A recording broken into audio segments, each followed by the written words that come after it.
C'est en tenue comme ça, tu sais pas que je suis à ton biloteur. Je votais le petit Ludovic que tu connais là, non? C'est pas comme ça. Mais m'embrouille, pardon, tu gauches sur le biloteur, le petit Ludovic là. Oui, c'est lui qui est ouais, non. Mais tu doutes de mes choses. Non, gars. Avec toi, là, t'es nous, gars. Ne fais C'est pas un les peu comme tu rigolos. connais là, c'est un peu comme tu connais la fraise. Avec t'es nous, hein. Il est déjà caché ton Non, biloteur. non, elle est pas mon gars. peu. Ah, c'est Yann, Yes, gars, ensemble.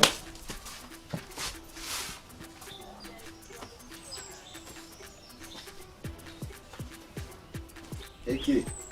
Salam, frère. Salam. C'est quoi? Ah, je suis là.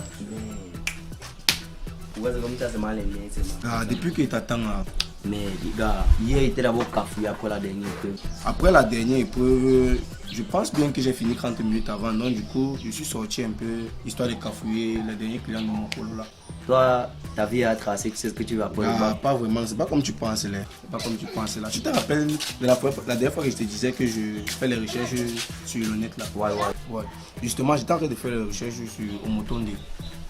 Et je suis tombé sur cette vidéo. Gars, fais voir la vidéo. Attends, je relance.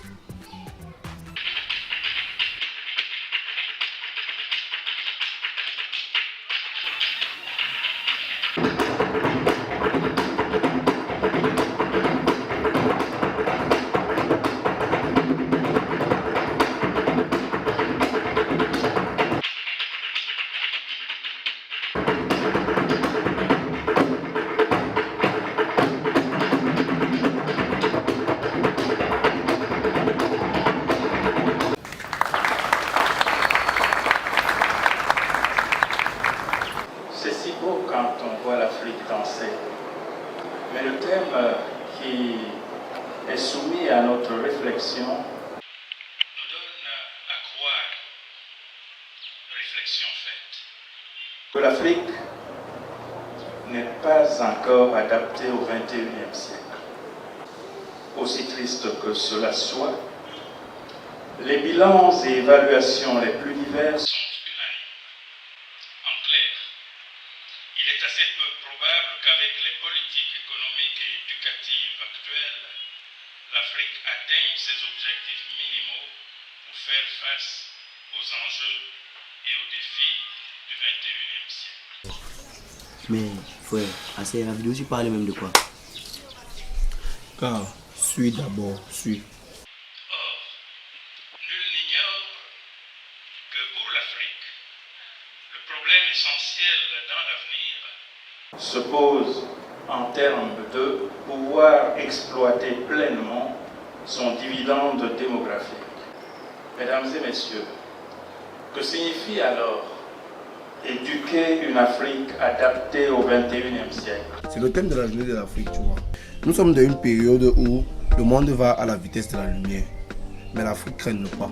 Il existe plus de 1300 universités sur le continent africain, mais pas une seule n'est dédiée pour être une université de connaissances et de savoir africains.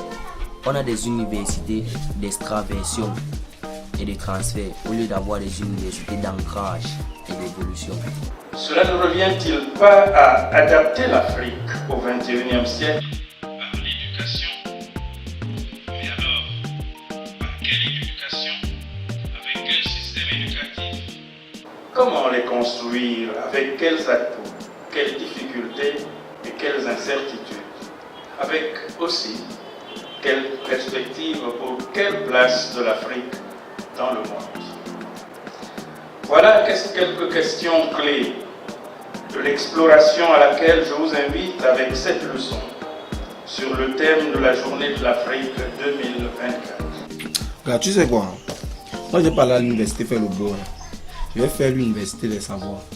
Alors là, tu vas être obligé de faire l'université d'Harvard. Non, mais pas forcément. Les nouveaux systèmes éducatifs de l'Afrique doivent être des systèmes qui pensent, projettent et agissent la puissance africaine par le biais de la construction du pouvoir intelligent, en ajustant constamment les trajectoires.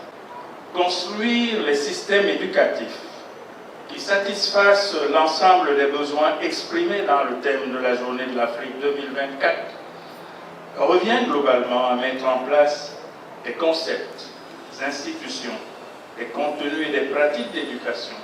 Écoute très bien, c'est ce que devaient faire nos universités. Imagine, parmi les 1300 universités que compte l'Afrique, si 50 seulement ont des contenus adaptés aux réalités endogènes, où ce que l'homme enseigne comme développement de la personne est puisé sur des modèles inspirés de l'Afrique, à coup sûr, nous serons la première puissance mondiale. En effet, ce dont l'Afrique dispose comme atout potentiellement porteur d'avantages absolus, ce sont ses patrimoines, ses traditions matérielles et immatérielles uniques, y compris épistémiques, ainsi que ses langues, qui sont autant de ressources pour l'éducation, l'économie du savoir, l'économie tout court, voire les nouvelles industries, à développer dans des institutions d'éducation qui soient productrices et ou en soutien à la production. Affectez ça à 1300 universités et imagine l'Afrique dans 50 ans. Mais nous serons très vieux. Dans une retraite édénique. La formation à la production du nouvel homme africain producteur sur la base de ses traditions est donc la mission centrale à conférer aux nouvelles ou futures institutions et systèmes d'éducation en Afrique, de la maternelle au doctorat, en passant par les différents niveaux et spécialisations théoriques et fondamentales comme appliquées et techniques. Dès lors, les institutions africaines, mesdames et messieurs, doivent surpasser l'éducation actuelle qui est une éducation largement héritée de la colonisation. Personnellement, je suis réaliste et actuellement le prophète dans les perspectives. C'est, mais rassure-toi, si dans nos universités publiques ce n'est pas le cas, il y a déjà des institutions privées. Exemple, l'IUTS d'Obala, qui est déjà pratique. Il y a un institut universitaire à Obala. Internet, c'est un outil de recherche. Au regard de l'histoire tumultueuse de l'Afrique postcoloniale, quel modèle de citoyen africain et de la diaspora africaine importe-t-il de former aujourd'hui et demain pour permettre aux sociétés concernées d'engager leur processus d'accroissement et de généralisation de la prospérité de manière pertinente, efficace et résiliente? Nous nous réjouissons au Certotola que la formulation politique du thème 2024 de l'Union africaine pour la journée de l'Afrique rejoigne si précisément celle des résultats de la recherche.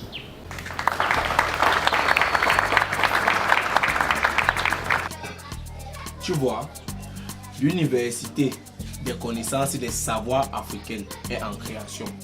Une université de haute étude africaine qui n'est pas une reproduction de Oxford, Harvard ou de la Sorbonne, mais une université africaine comme celle où les grands savants qui ont fait le monde moderne venant de la Grèce venaient s'abreuver. Les philosophes grecs ont étudié en Afrique. Oui, bien sûr, la plupart, notamment en Égypte et à Tombouctou.